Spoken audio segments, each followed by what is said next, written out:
चलो विद्यार्थी मित्रों, આગળના લેક્ચરમાં આપણે આ બંને વિધેય વિશે વાત કરી। વિધેય કેવી રીતે બનાવે આપણે?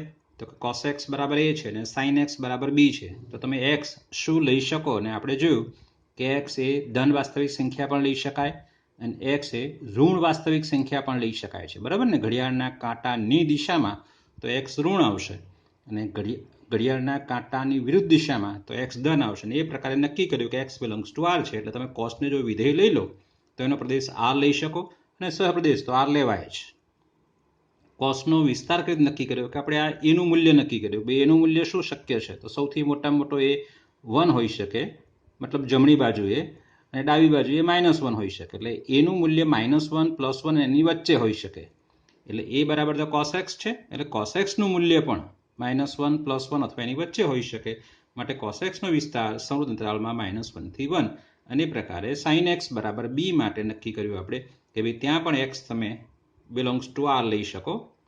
સહપ્રદેશ તો r લઈ શકાય જ અને b નું મૂલ્ય y અક્ષ ઉપર હોય છે, એટલે મેક્સિમમ y અક્ષ ઉપર 1 છે અને ન્યૂનતમ ઓછામાં ઓછું y અક્ષ ઉપર -1, એટલે b નું મૂલ્ય પણ +1 ને -1 ની વચ્ચે છે, કારણ કે એકમ વર્તુળ છે અને જે બિંદુ p લઈએ છીએ એકમ વર્તુળ પરનું બિંદુ છે। એટલે a અને b ના મૂલ્યો -1 થી +1 ની વચ્ચે હશે।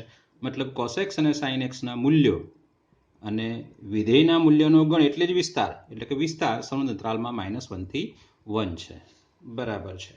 એ ઉપરાંત એક બીજી બે વાત મેં તમને આગલા પીરિયડમાં કરેલી। એક વાત આ કરેલી, જરા યાદ કરો ફરીથી પાછા। cos 2n + 1 π/2 બરાબર 0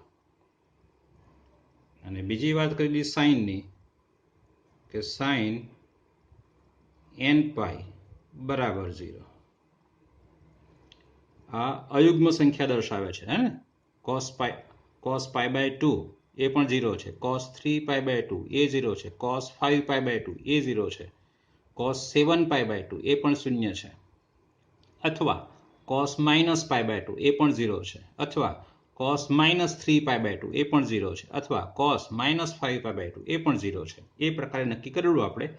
તો આના આધારે તમે આવું લખી શકો કે cos x બરાબર 0 તો ડબલ ઇમ્પ્લાઇઝ x બરાબર 2n + 1 π/2 બરાબર છે। cos x નું મૂલ્ય 0 ક્યારે થશે? જ્યારે x ની જગ્યાએ શું હોય? 2n + 1 π/2 હોય ત્યારે। અને x નું જે આ મૂલ્ય છે એને cosનો શૂન્યનો ગણ કહે છે। x નું જે આ મૂલ્ય છે, હા, અહીંયા n બિલોંગ્સ ટુ n લેવાનું છે, z લેવાનો છે, અહીંયા n બિલોંગ્સ ટુ z લેવાનો છે। અને x ના જે આ મૂલ્યનો ગણ લઈએ એને આપણે cosના શૂન્યનો ગણ કહેવાનો છે। એવું જ તમે sin x માટે કહી શકો કે sin x બરાબર 0 તો અને તો જ, એટલે કે બંને તરફથી x બરાબર nπ, જ્યાં n બિલોંગ્સ ટુ z છે। એટલે sin x પોતે 0 ક્યારે થાય? કે જ્યારે x બરાબર nπ હોય। nπ એટલે 1π 2π 3π, એ બધા આગળ sin નું મૂલ્ય 0 છે, બરાબર છે? આ આપણે ધ્યાનમાં રાખવાનું છે। હવે એક વિધેયમાં આપણે ભણી ગયા હતા, એ જરા થોડું ફરીથી જરા યાદ કરી લઈએ। વિધેયની બૈજિક ક્રિયા, એમાંય પાછો f/g હતો, એનો પ્રદેશ થી r, એનો પ્રદેશ શું લીધેલો અહીંયા યાદ કરો જરા। તો એ પ્રદેશમાં g ને જે શૂન્ય બનાવે છે એવા x કાઢી નાખેલા, હે ને? g વિધેયને શૂન્ય બનાવે એવા x આમાંથી પ્રદેશમાંથી કાઢી નાખેલા, કારણ કે એના માટે f/g વ્યાખ્યાયિત ન થાય। આપણે વાત કરી હતી એ વખતે, ધારો કે f of x બરાબર x - 2 છે અને g of x બરાબર x - 3 છે। હવે f of x ભાગ્યા g of x તમે લખશો તો આ શું મળશે? x - 2 ભાગ્યા x - 3। પણ આ અવ્યાખ્યાયિત ક્યાં છે? 3 આગળ, કારણ કે 3 - 3 એટલે 0 થાય ને, રે છેદ, એટલે આમાં 3 લઈ શકાય। એટલે આ વિધેયના પ્રદેશમાં તમે 3 લઈ શકો નહીં। એટલે જ્યારે આ પ્રદેશ લખવાનો થાય ત્યારે 3 દૂર કરવો પડે। મતલબ x - 3 ને, એટલે કે છેદનું જે વિધેય છે એને શૂન્ય બનાવે એવા x આપણે દૂર કરવા જોઈએ। એ મહત્વનો પોઈન્ટ છે, બરાબર? ઓકે। ચલો હવે બે વિધેય નક્કી કર્યા, હવે બીજા 4 વિધેય લઈએ છે. એને આપણે કઈ રીતે નક્કી કરીએ છીએ તે તો એના આધારે જ આપણી પાસે નક્કી કરીએ છીએ કે ભાઈ સેક વિધેય લઈએ તો આપણને ખબર છે કે સેક એક્સ બરાબર ગુણોત્તર 1/cos x છે અને છેદમાં cos x આવ્યો એટલે cos x not equal to 0 થવો જોઈએ. બરાબર છે? cos x not equal to 0. હવે એનો મતલબ cos x not equal to 0 એનો મતલબ શું થયો? આપણે અહીંયા લખ્યું છે cos x બરાબર 0 તો x બરાબર આ હોય, cos x 0 ન હોય તો x આ ન હોય. એનો મતલબ એ થયો એટલે કે અહીંયા x not equal to 2n plus 1 pi by 2 n belongs to z. ચલો તો હવે સેકને આપણે વિધેય બનાવીએ તો વિધેય સ્વરૂપમાં લખીએ તો sec x એટલે કે સેક વિધેય ફ્રોમ એનો પ્રદેશ આરમાંથી એવા x દૂર કરીએ કે જે કોસને 0 બનાવે. તો કોસને 0 કોણ બનાવે છે? 2n plus 1 pi by 2. આ cos x બરાબર 0 છે ને, એવા x એટલે કોણ? 2n plus pi by 2 એટલે એમાંથી દૂર કરવાના છે.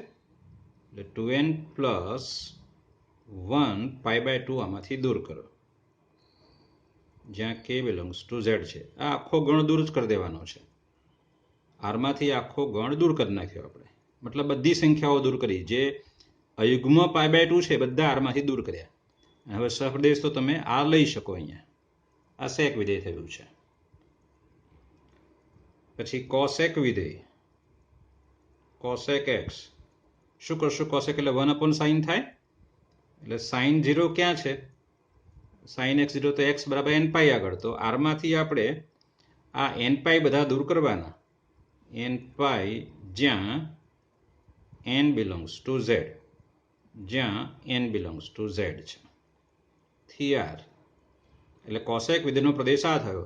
આરમાંથી તમે n પાઈ દૂર કરો, બધા પાઈ દૂર કરો એટલે કોસેકનો પ્રદેશ થયો. ચલો હવે tan x બરાબર શું છે જરા યાદ કરો. તો tan x બરાબર sin x ભાગ્યા cos x. અહીંયા છેદમાં cos x છે એટલે cos x શૂન્ય હોવો જોઈએ નહીં. મતલબ આપણે cos x નો જે શૂન્યનો ગણ છે એને અહીંયા દૂર કરીશું આ વિધેય માટે. એટલે તમારે tan વિધેય લખવું હોય તો તમે આમ લખી શકો tan from r માઇનસ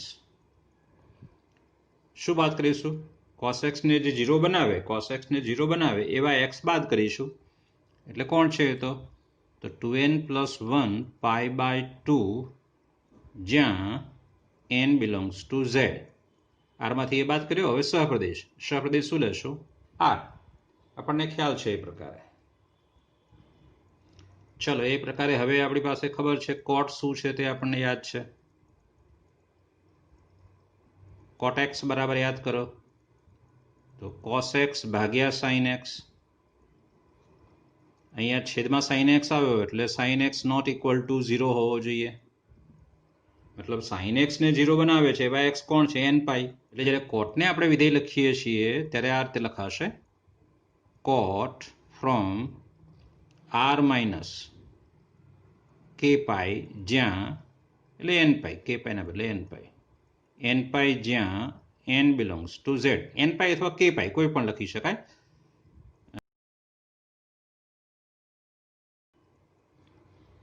એનો સહપ્રદેશ લઈશું r. જો એટલે 6 વિધેય બની ગયા. cos r થી r એનો વિસ્તાર, sin r થી r એનો વિસ્તાર, sec તો આ એનો પ્રદેશ છે r minus 2n plus 1 pi by 2 n belongs to z થી r.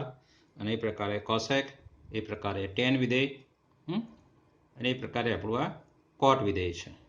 પ્રદેશ જુઓ જરા. પ્રદેશમાં જેના છેદમાં cos આવે છે, આ secના જે સૂત્ર છે 1/cos એમાં પણ છેદમાં cos છે અને tan નું સૂત્ર sin ભાગ્યા cos એના પણ છેદમાં cos છે. એટલે છેદમાં cos હશે એનો પ્રદેશ સરખો આવશે. એટલે જો tan નો પ્રદેશ અને sec નો પ્રદેશ સરખો. એ પ્રકારે cosec નો પ્રદેશ અને cot નો પ્રદેશ સમાન છે, જોઈ શકાય છે સ્પષ્ટપણે. બરાબર છે?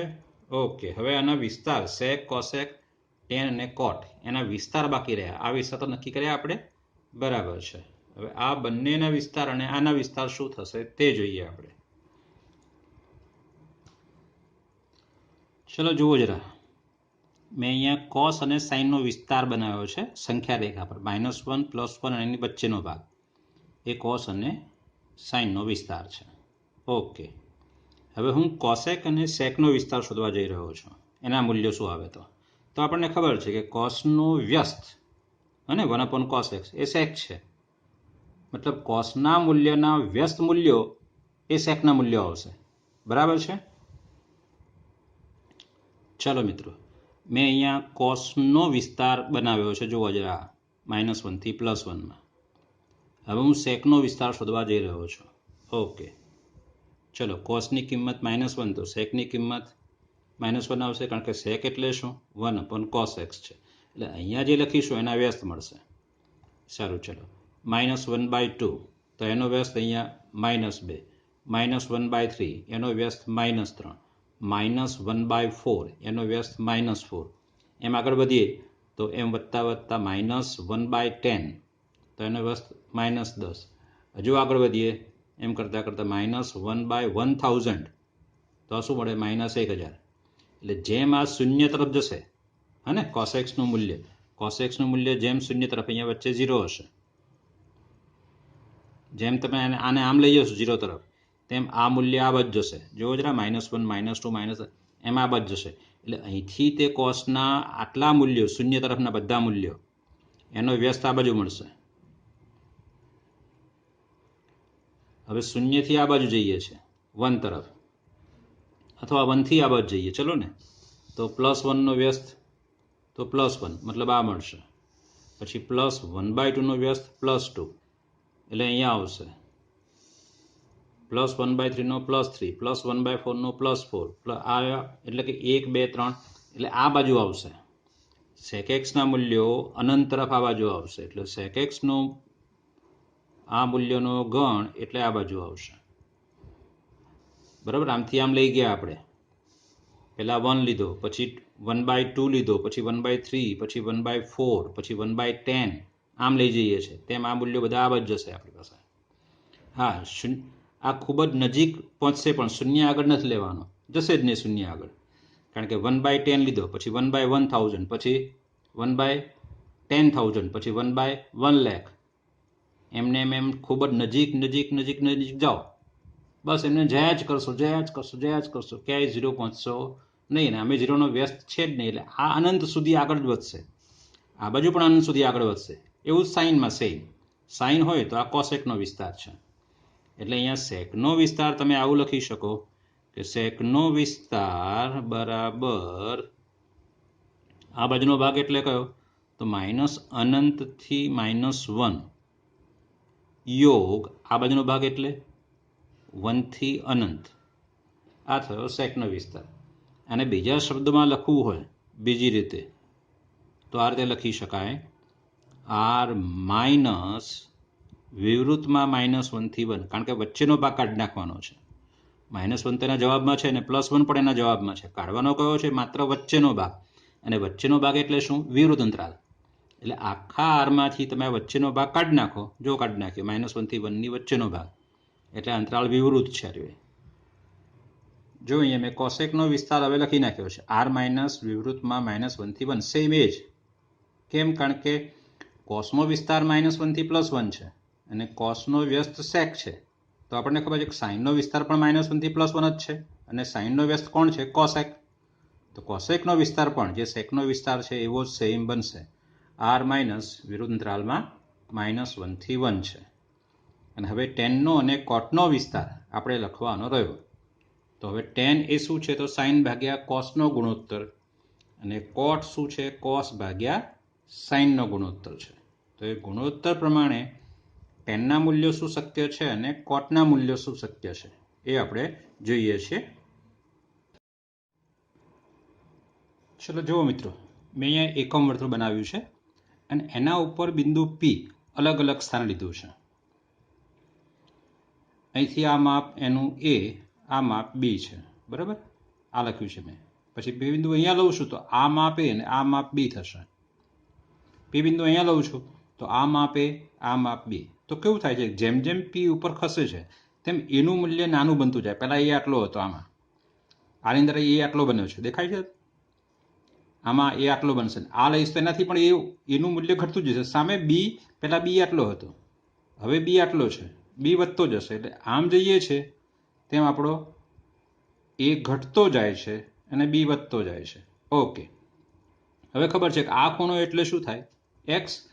એટલે tan x બરાબર, યાદ કરો, સામેની બાજુ ભાગ્યા પાસેની બાજુ, એટલે B ભાગ્યા A થશે. tan x બરાબર આ ગુણોત્તર, tan x નું મૂલ્ય B ભાગ્યા A થશે. સારું, ચલો શરૂઆતમાં જુઓ B નાનો છે ને એનાથી A મોટો છે, A કરતા B નાનો છે ને, તો આ મૂલ્ય કેવું થશે, 1 થી નાનું. આ રીતે બનાવી શકાય આપણે કે એનું આ ધારો કે 0 છે. હા, 0 પણ શક્ય છે અહીંયા, કારણ કે તમે છેક P ને અહીંયા લઈ લો તો B બરાબર 0 અને A બરાબર 1 આવશે ને. B બરાબર 0 અને A બરાબર 1. છેક P ને તમે A ઉપર લઈ લો, અહીંયા A હોય છે, P ને તમે A ઉપર લઈ લો તો B 0 થઈ જશે અને A કેટલો થઈ જશે, આખો 1 થઈ જશે. એટલે 0 ભાગ્યા 1 શું આવશે, 0. એટલે 10 નું મૂલ્ય 0 થી શરૂ થશે. જેમ જેમ હવે P આગળ જતો જશે તેમ તેમ આ B હવે મોટો બનતો જશે, B મોટો બનતો જશે અને A સામે શું બનતો જશે, નાનો બનતો જશે. એટલે B મોટો A નાનો, B મોટો A નાનો. હા, તમે A બરાબર 0 લઈ શકશો નહીં, કારણ કે છેદમાં 0 ના લઈ શકાય, અંશમાં લઈ શકાય, છેદમાં લઈ શકાય નહીં. એટલે તમારે શું કરવું પડશે, આ A ને નાના જ બનાવતા જવું પડશે, ખૂબ જ નાના. ખૂબ જ નાના એટલે 1 ભાગ્યા 1000. હજુ નાનો બનાવવો હોય તો 1 ભાગ્યા 10,000. એમ શૂન્યની નજીક જવા માટે 1 ભાગ્યા 1 લાખ, તો શૂન્યની નજીકની કિંમત. હજુ નજીક જવા તો 1 ભાગ્યા 10 લાખ. એટલે એ તો ખૂબ જ, મતલબ અહીંયા એની કિંમત ખૂબ જ નાની બનતી જશે. એટલે 1 ભાગ્યા 1 લાખ, તો 1 લાખ તો ઉપર ગણાય ને, એની જગ્યાએ 1 ભાગ્યા 1 લાખ મૂકો તો 1 લાખ તો ઉપર જવાના. એટલે 10 નું મૂલ્ય વધતું જ જવાનું, ખૂબ જ. જેમ એ નાનો વધારે બનતો જશે તેમ તેમ 10x નું મૂલ્ય ખૂબ જ વધતું જશે, મતલબ અનંત સુધી. એટલે 10x નું મૂલ્ય અહીંયા 0 થી શરૂ થાય અને પછી અનંત સુધી વધતું જશે. એ પ્રકારે હવે આ બાજુ લેશો તો શું બનતું જશે, આપણી પાસે ઋણ મૂલ્ય આવતું જશે. આમાં ઋણ આવશે ને, કેમ, કારણ કે આપણી પાસે આ B નું મૂલ્ય આ બાજુ રચાશે. એટલે આ તો B તો ઋણ, આ B રચાયો છે અહીંયા, આ બધો B રચાયો છે, આ B અહીંયા, એટલે અહીંથી શોધાય. B છે એનું મૂલ્ય અહીંથી મળે. આ B નું મૂલ્ય ક્યાંથી મળે, અહીંયા yx ઉપર. એ પ્રકારે B yx ઉપર હોય. આ નીચે રચશે તો B yx ઉપર નીચે રચાશે. ધારો કે આ બિંદુ આપણે રચીએ છીએ, આ બિંદુ રચીએ છીએ, તો અહીંયા આપણને આ જે મૂલ્ય મળશે એ B નું મૂલ્ય અહીંથી મળશે, આટલેથી આટલું આ B નું મૂલ્ય. પણ અહીંયા તો કેવું હોય છે, ઋણ હોય છે. આ B નું મૂલ્ય છે ને આ A નું મૂલ્ય છે. આ તમે અહીંયા P બિંદુ લેશો તો આ પ્રકારે મૂકી શકાય. આ P બિંદુ છે તો આ B છે, B એટલે ક્યાં હોય, yx ઉપર, અને આ A છે, એ તો સીધો x ઉપર જ આવે છે આપણી પાસે. પણ આ B નું મૂલ્ય શોધવું હોય તો અહીંથી, આ y કેવો છે, ઋણ છે. એટલે જે પ્રકારે આમ વધ્યા ધનમાં, એ પ્રકારે આ બાજુ ઋણમાં આવશે બધા મૂલ્યો એના 10 ના. અને ઋણમાં અનંત ક્યાં આવે, ઋણમાં છેક અંત સુધી, આ બાજુ અનંત સુધી. એટલે આખો આ રચાશે, 10 નો વિસ્તાર એ આખો R રચાશે. એટલે અહીંયા આપણે લખ્યો કે sec અને cosec નો વિસ્તાર જે લખ્યો છે અહીંયા આપણી પાસે, ત્યાં આપણે લખીએ કે 10 નો વિસ્તાર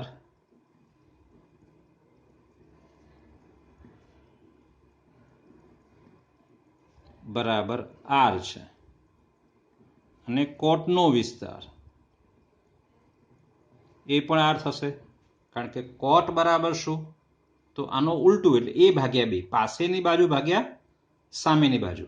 એટલે જ્યારે તમે cot B લેશો, સોરી cot x લેશો ત્યારે A ભાગ્યા B થશે. અને એ આપણી પાસે A અહીંયા મોટો છે ને B નાનો છે. હજુ B નાનો કરો તો એ મોટો થશે. પણ હા, અહીંયા B નું મૂલ્ય તમે 0 બનાવી શકશો નહીં, કારણ કે B છેદમાં છે, અહીંયા 0 ના લઈ શકાય ને. એટલે અહીંયા B ને તમારે ખૂબ જ નાનો બનાવતા જવાનું, પછી પાછું આની જેમ કે 1 ભાગ્યા 1000 B નું મૂલ્ય લેવાનું, 1 ભાગ્યા 1 લાખ B નું મૂલ્ય લેવાનું. તો પાછો cot x પણ r સુધી વધતો જશે અનંત સુધી આ પણ એટલે cot નો વિસ્તાર પણ r અને tan નો વિસ્તાર પણ r છે એટલે sec નો વિસ્તાર cosec નો વિસ્તાર tan નો વિસ્તાર અને cot નો વિસ્તાર આપણે યાદ રાખવાનો છે એ પણ બરાબર સારું ચાલો મિત્રો હવે જોઈએ છે આપણે ત્રિકોણમિતીય વિધેયોના ચિહ્નો મતલબ ત્રિકોણમિતીય વિધેય ના મૂલ્યો પ્લસ છે કે માઇનસ એ આપણે જોવાનું છે આપણે આ ત્રણ નિત્યસમ યાદ કરી લઈએ એક તો નિત્યસમ આ હતો કે sin સ્ક્વેર x વત્તા cos સ્ક્વેર x બરાબર 1 બરાબર હવે હું આને cos સ્ક્વેર વડે ભાગું છું તો આ થશે sin સ્ક્વેર x ભાગ્યા cos સ્ક્વેર x આને તમે cos સ્ક્વેર વડે ભાગશો એટલે આ થશે 1 અને આને cos સ્ક્વેર વડે ભાગશો એટલે આ થશે 1/cos સ્ક્વેર x તો તમે કહેશો કે આ tan સ્ક્વેર x બનશે બરાબર છે પ્લસ 1 છે અને 1/cos સ્ક્વેર x એટલે sec સ્ક્વેર x છે એટલે આ નિત્યસમ 1 આ 2 આપણે એને યાદ રાખવાનો છે ફરીથી પાછા હજુ આપણે આ જ નિત્યસમને sin સ્ક્વેર વડે ભાગીએ છીએ પહેલાને તો એને તમે sin સ્ક્વેર વડે ભાગશો એટલે 1 થશે આને તમે sin સ્ક્વેર વડે ભાગશો તો 1 થશે વત્તા આને તમે sin સ્ક્વેર વડે ભાગશો એટલે શું બનશે cos સ્ક્વેર x ભાગ્યા sin square x is equal to આને આપણે sin સ્ક્વેર વડે ભાગ્યો એટલે 1 થયો આને cos સ્ક્વેર sin સ્ક્વેર વડે ભાગ્યો એટલે cos સ્ક્વેર ભાગ્યા આને હજુ sin સ્ક્વેર વડે ભાગીશું એટલે 1/sin સ્ક્વેર x ચલો ધેરફોર શું બનશે આ તો 1 છે જ આપણી પાસે એટલે 1 પ્લસ cos સ્ક્વેર ભાગ્યા sin સ્ક્વેર એટલે cot સ્ક્વેર x છે અને 1/sin સ્ક્વેર એટલે cos x સ્ક્વેર x છે આ ત્રીજો નિત્યસમ બરાબર અને આ ત્રણ નિત્યસમ પરથી તમે પાછા હજુ અલગ અલગ સૂત્રો બનાવી શકો એક પરથી તમે શું બનાવી શકો તે જરા લખીએ આપણે કે એક પરથી sin સ્ક્વેર ને આ બાદ લઈ લો તો 1 - sin સ્ક્વેર થાય એટલે cos સ્ક્વેર x બરાબર 1 - sin સ્ક્વેર x અથવા 1 - sin સ્ક્વેર x બરાબર cos સ્ક્વેર ચલો cos સ્ક્વેર x ને આપણે લઈ લો તો sin સ્ક્વેર x બરાબર શું થાય તો કે sin સ્ક્વેર x બરાબર 1 - cos સ્ક્વેર x ચલો એવું જ આ બે નિત્યસમમાંથી પછી બે સૂત્રો બનશે આપણને બે પરથી શું મળશે તો sec સ્ક્વેર x આ બદલાવો 1 આ બદલાવો તો -1 બને 1 ને આ બાજુ મૂકી રાખો tan સ્ક્વેર ને આ બાદ લઈ લો એટલે sec square x minus tan square x બરાબર 1 થશે બરાબર જુઓ tan સ્ક્વેર x ને આ બાદ લઈ ગયો sec square x minus tan square x બરાબર 1 થશે ઓકે હવે હું માત્ર 1 ને આ બદલાવું છું એટલે tan સ્ક્વેર x બરાબર શું થશે 1 ને આ બદલાવી તો sec સ્ક્વેર x - 1 એટલે એ સૂત્ર પણ આપણે યાદ રાખવાનું છે કે sec સ્ક્વેર x - 1 તો બરાબર શું થશે tan સ્ક્વેર x બરાબર આને પણ યાદ રાખવાનું છે એ પ્રકારે તમારે ત્રીજામાંથી સૂત્રો બનાવવાના છે ત્રણ પરથી જે સૂત્રો બને એ તમે જાતે લખશો કે અહીંયા શું બનશે તે મહત્વનું છે ચાલો મિત્રો હવે મેં એક એકમ વર્તુળ અહીંયા બનાવ્યું છે અને આપણે આ પ્રથમ ચરણમાં બિંદુ P લીધું છે આને આપણે કહેશું પ્રથમ ચરણ આને કહેશું બીજું ચરણ આને કહેશું આપણે ત્રીજું ચરણ અને આ ચતુર્થ અથવા ચોથું ચરણ.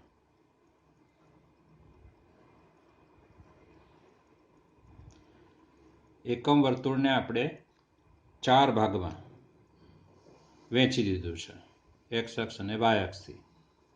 હવે આપણે જોવાનું દરેક ચરણમાં કોસ અને સાઇનના ચિહ્નો કેવા છે, ચિહ્ન ધન છે કે ઋણ, એ નક્કી કરવું છે. ને એ નક્કી કરવું ખૂબ જ સરળ છે. કેમ જરા જુઓ, પીના ત્રિકોણમિતિયમ કોસ એક્સ સાઇન એક્સ, ને કોસ એક્સ ક્યાં આવશે, આ રહ્યો એના સાઇન એક્સ છે, કારણ કે પીનો આ એક્સ એમ કહેવાય ને, અને વાય આમ છે, આના પર આવશે, અને સાઇન એક્સ અહીંયા મતલબ આના પર આવશે. કોસ એક્સ હંમેશા એક્સ અક્ષ ઉપર હોય, સાઇન એક્સનું મૂલ્ય હંમેશા વાય અક્ષ ઉપર હોય. ઓકે, ચલો પહેલું ચરણ એટલે એક્સનો ધન ભાગ અને વાયનો ધન ભાગ. બીજું ચરણ એટલે એક્સનો ઋણ ભાગ વાયનો ધન ભાગ. ત્રીજું ચરણ એટલે એક્સનો ઋણ ભાગ વાયનો ઋણ ભાગ. અને ચોથું ચરણ એટલે એક્સનો ધન ભાગ અને વાયનો ઋણ ભાગ, એટલે ચરણ 4. આની અંદર આમાં તમે કોઈ પણ બિંદુ લો તો એને એક્સ એમથી મળે અને વાય આમાંથી મળે, એટલે એક્સ એમ ધન મળે અને વાય એમ ઋણ મળે. આમાં તમે કોઈ પણ બિંદુ લો, વર્તુળ ઉપર નહીં, ગમે ત્યાં પણ લો, આ ચરણમાં બીજા ચરણ, આખું બીજું ચરણ છે, એટલેથી આ એમ કહી શકાય. તો એક્સ ક્યાં મળે, અહીંયાથી, અને વાય ક્યાં મળે, અહીંથી. તો એક્સ અહીંયા કેવો હશે, ઋણ, ને વાય કેવો હશે, અહીંયા ધન. બરાબર છે. એટલે ચરણ એકમાં કોસ એક્સ ધન ભાગ ઉપર છે ને સાઇન એક્સ ઋણ ભાગ ઉપર છે, તો અહીંયા કોસ એક્સનું ચિહ્ન પ્લસ છે અને સાઇન એક્સનું ચિહ્ન પણ પ્લસ છે. કોસ એક્સ સાઇન એક્સ બંને ધન. ઓકે, જરા આ જોવો છો ચરણમાં,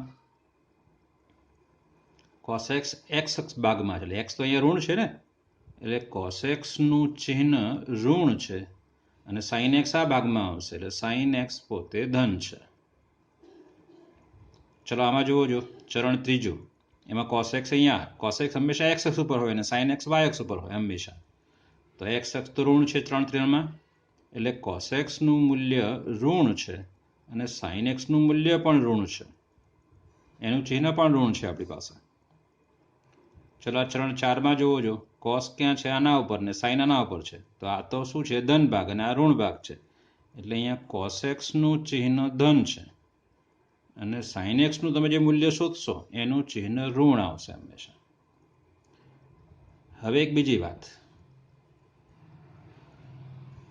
કે કોસ અને સાઇનથી જ બાકીના 4 વિધેય બનેલા છે, હે ને. સેક તો કે 1/cos, કોસેક તો 1/sin, ટેન તો sin upon cos, cot cos upon sin. બાકીના જે 4 વિધેય છે આનાથી જ બનેલા છે, મતલબ આના ચિહ્ન ઉપર જ બાકીના વિધેય આધાર રાખશે. ઓકે, કોસ ધન તો સેક પણ ધન, કારણ કે એનો વ્યસ્ત છે. સાઇન ધન તો કોસેક પણ ધન ને, કારણ કે કોસેક બરાબર શું, 1/sin. હવે સાઇનની કિંમત ધન છે તો 1/ધન કિંમત ધન જ આવવાની ને. એટલે અહીંયા સાઇન ધન છે, કોસ ધન છે, તો સેક પણ ધન અને કોસેક પણ ધન. હવે આગળ બીજું વધીએ, ટેન ને કોટ. ટેન એટલે શું થાય, સાઇન ભાગ્યા કોસ, ને બંને ધન છે તો ધનનો ગુણોત્તર, ધનનો ભાગાકાર ધન જ આવે, બંને પ્લસ છે એટલે. અને કોટ એટલે કોસ ભાગ્યા સાઇન, તો ધન ભાગ્યા ધન, એ પણ ધન, એટલે બધા ધન છે. તો આપણે યાદ રાખવા માટે અહીંયા આપણે ઓલ લખીશું. ઓલનો મતલબ બધા ધન, ચિહ્ન યાદ રાખવા માટે ઓલ. હવે અહીંયા જો સાઇન ધન છે અને સાઇનનો વ્યસ્ત કોસેક ધન હશે, બાકી બધા ઋણ હશે. કેમ, કોસ પોતે ઋણ છે તો એનો વ્યસ્ત 1/sec, કોસનો વ્યસ્ત સેક છે ને, તો કોસ ઋણ તો સેક પણ ઋણ. ઓકે, હવે ટેન અને કોટ બંને ઋણ. કેમ, કારણ કે ટેન અને કોટ આ બેનો ગુણોત્તર છે, ભાગાકાર છે, તો એક ધન અને એક ઋણ, એનો ભાગાકાર શું થાય, ઋણ જ થાય ને. પ્લસ ભાગ્યા માઇનસ કરો કે માઇનસ ભાગ્યા પ્લસ કરો, એ ઋણ જ થવાનું છે. એટલે સાઇન અને સાઇનનો વ્યસ્ત એ જ ધન છે, બાકી બધા ઋણ. તો અહીંયા આપણે સાઇન માટેનો એસ લખીએ છીએ. આપણે યાદ રાખવાનું છે કે એસ અને એનો વ્યસ્ત, સાઇન અને સાઇનનો વ્યસ્ત એટલે કોસેક, બે જ ધન બાકી ઋણ.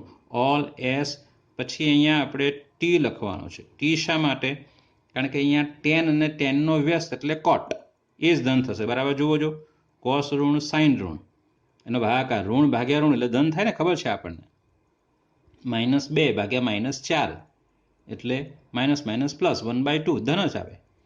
એટલે અને કોસ ભાગ્યા સાઇન કરો તો પણ ધન, ને સાઇન ભાગ્યા કોસ કરશો તો પણ ધન. એટલે ટેન અને કોટ એ બે ધન છે, બાકી બધા ઋણ. કોસ ઋણ તો સેક ઋણ, સાઇન ઋણ તો કોસેક ઋણ, એટલે 4 ઋણ. બે ધન કયા ટેન અને કોટ, અને અહીંયા સી મતલબ કોસ લેવાનો છે.